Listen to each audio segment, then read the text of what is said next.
Birth and childhood. Christian Friedrich Samuel Hahnemann was born in Meissen in Germany. He was born on 10th of April 1755 as the third child of his parents.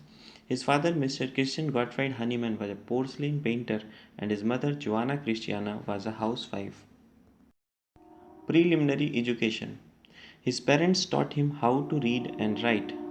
He started his school education at the age of 12 in the town school of Meissen 1767.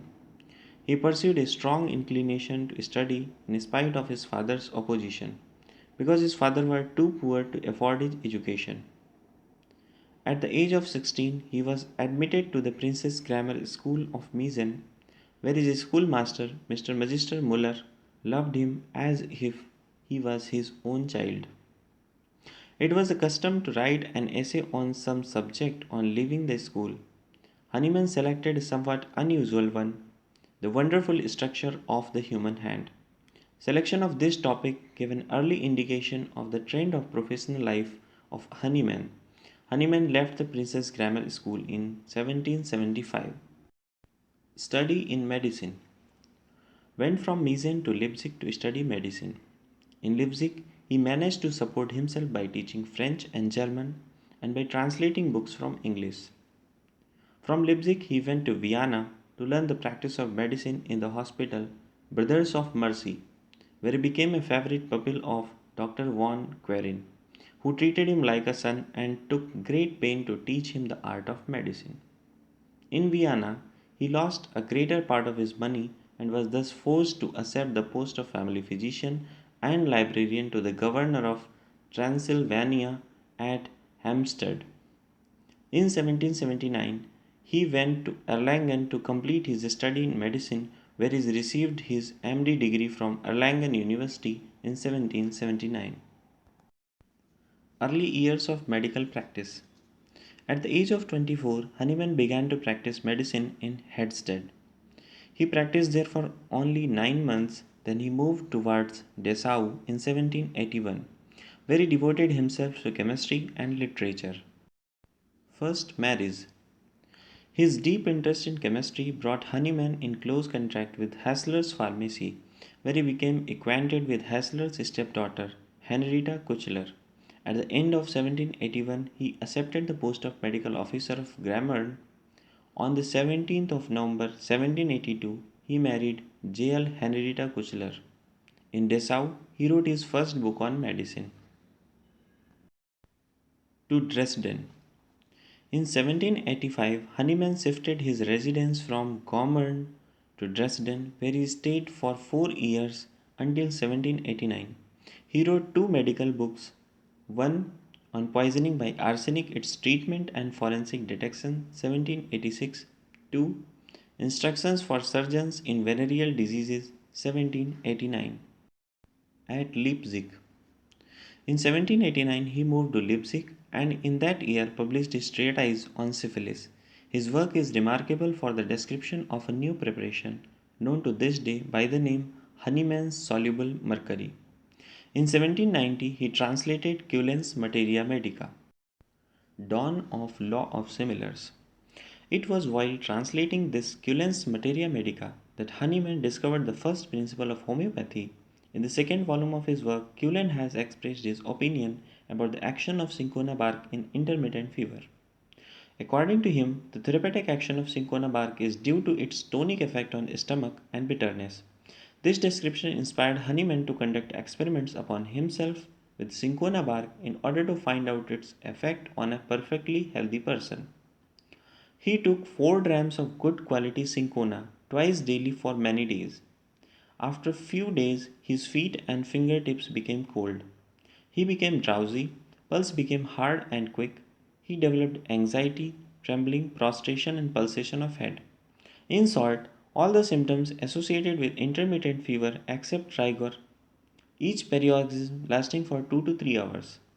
These symptoms reoccurred whenever he repeated the dose. After this experiment, Hahnemann came to the conclusion that the action of cinchona bark in intermittent fever is not due to its tonic action on stomach or bitterness, but due to its ability to produce similar symptoms to those of intermittent fever in healthy person. Birth of homeopathy.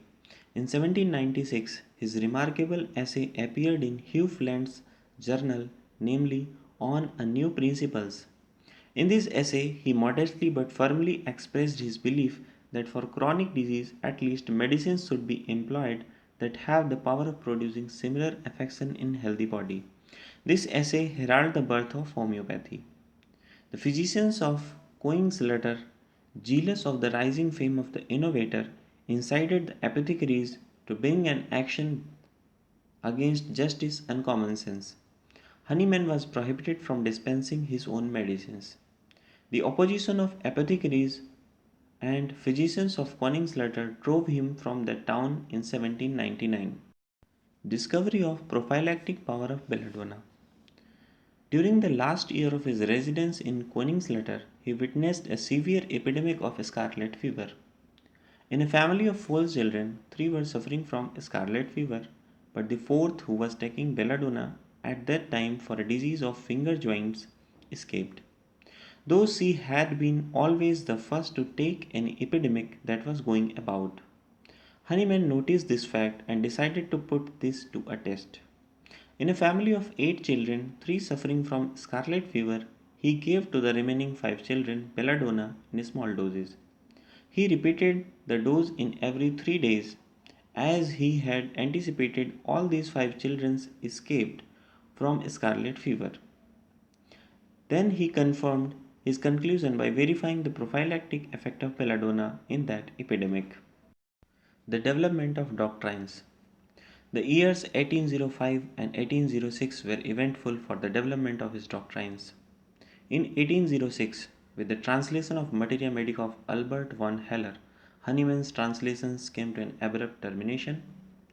In his masterly little work, Aesculapius in the Balance, published in 1806, Hahnemann demolished the time honored faith in the medicine of 3000 years.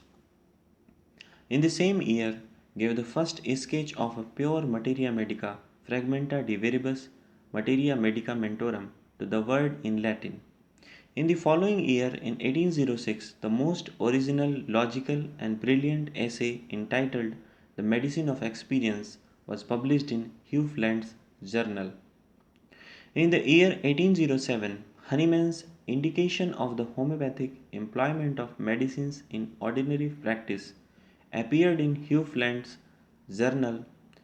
3 years later, this essay formed the basis of the introduction of Organon of Medicine. In his treatise on the value of speculative system of medicine, published in the same journal in 1808, Hahnemann strongly criticized the prescription of mixtures and compounded medicine. Organon. In 1810, first edition of his masterpiece, The Immortal Organon. This work was intact and amplification and extension of his medicine of experience. Materia Medica. In 1811, he published the first volume of Pure Materia Medica, which contains the pathogenesis of the medicines he had been silently testing upon himself and on his friends, together with the symptoms which he had recorded from the cases of poisoning by the same substances. At the University of Leipzig, 1811 to 1821. In December 1811, Hahnemann turned his attention to delivering lectures in the Leipzig Medical University.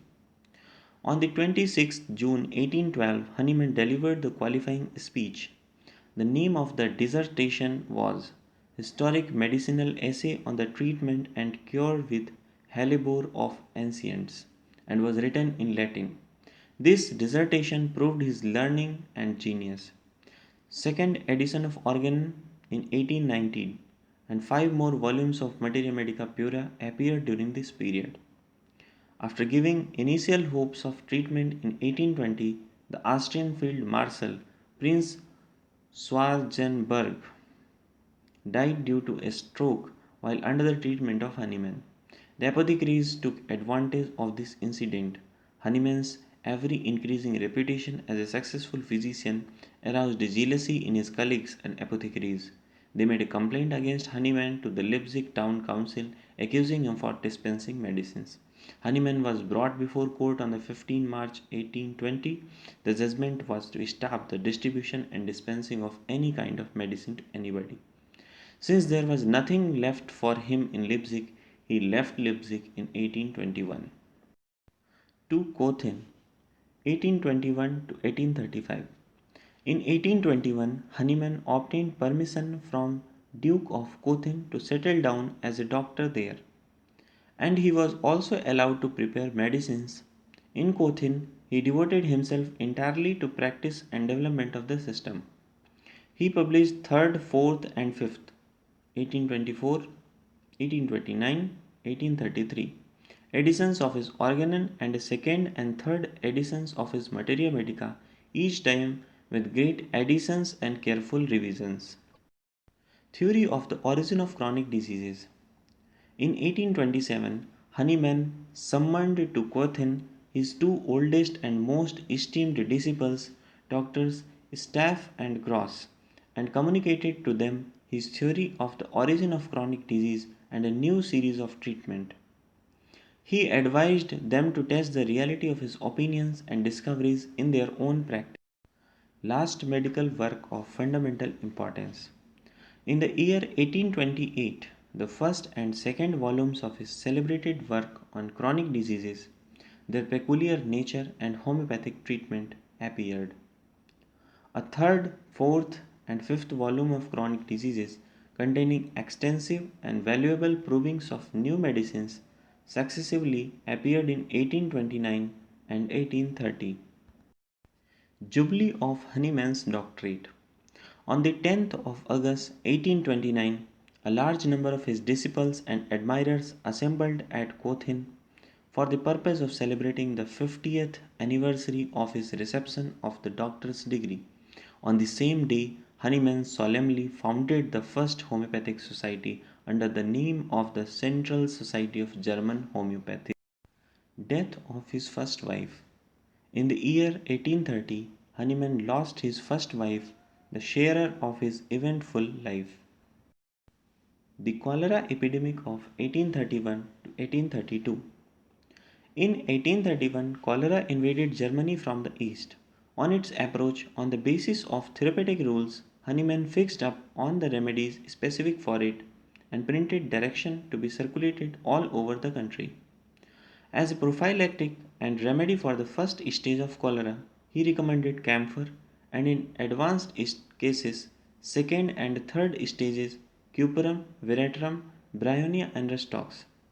The treatment recommended by Hahnemann soon proved to be successful, and even medical boards recommended his procedure. Second marriage. In 1835, Millie Melanie de Herville came to Cothen and succeeded in captivating Hahnemann. Then, in his 80th year, by the charms of her youth and beauty, and carried him off to Paris. In Paris, by her influence, she obtained for him an authorization to practice there.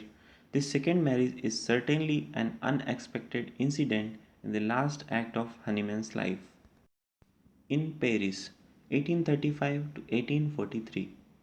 In Paris, with this extreme change in his habits and occupations, he found time to make many important additions to his great work on chronic diseases, of which he brought out a second edition. Death. Hahnemann lived in Paris for 8 years and died there full of honors at the age of 89 on the 2nd of July 1843.